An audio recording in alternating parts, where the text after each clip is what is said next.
বাংলাদেশে তাবলিগের দুই পক্ষের মধ্যে চলমান বৈষম্য ও সংঘাত নিরসনের দাবিতে পঞ্চগড়ে সংবাদ সম্মেলন করেছে একদল ছাত্র। পঞ্চগড় মকবুলার রহমান সরকারি কলেজ হলরুমে সচেতন ছাত্র সমাজের ব্যানারে এই সংবাদ সম্মেলন করেন তারা। সংবাদ সম্মেলনে লিখিত বক্তব্য পাঠ করেন মকবুলার রহমান সরকারি কলেজের অর্থনীতি বিভাগের দ্বিতীয় বর্ষের ছাত্র নূর আলিফ।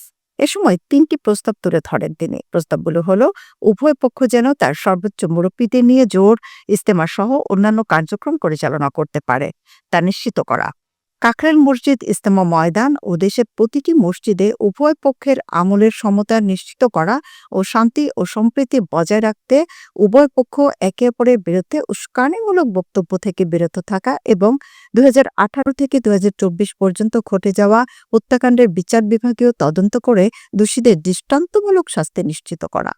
সংবাদ সম্মেলনে ছাত্ররা জানান, তৃতীয় পক্ষের উস্কানিতে তাবলিগের মধ্যে দুই পক্ষের সংঘাত মুসলমানদের সম্পর্কে দেশ ও দেশের বাইরে নেতিবাচক ধারণার জন্ম দিচ্ছে।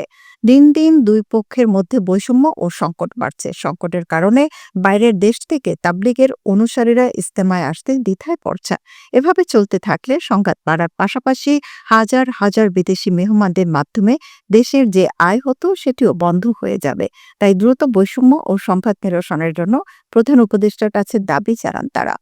দুই পক্ষকে এক করা সম্ভব না হলেও স্বাধীন ও শান্তিপূর্ণভাবে উভয় পক্ষ যেন তাদের কার্যক্রম চালিয়ে যেতে পারে সেই দাবি জানান ছাত্ররা নিজেদের তাবলিগের কোনো পক্ষের অনুসারী দাবি না করে নিজেদের দায়বদ্ধতা থেকেই এই সংবাদ সম্মেলনের আয়োজন করেছেন বলে দাবি করে।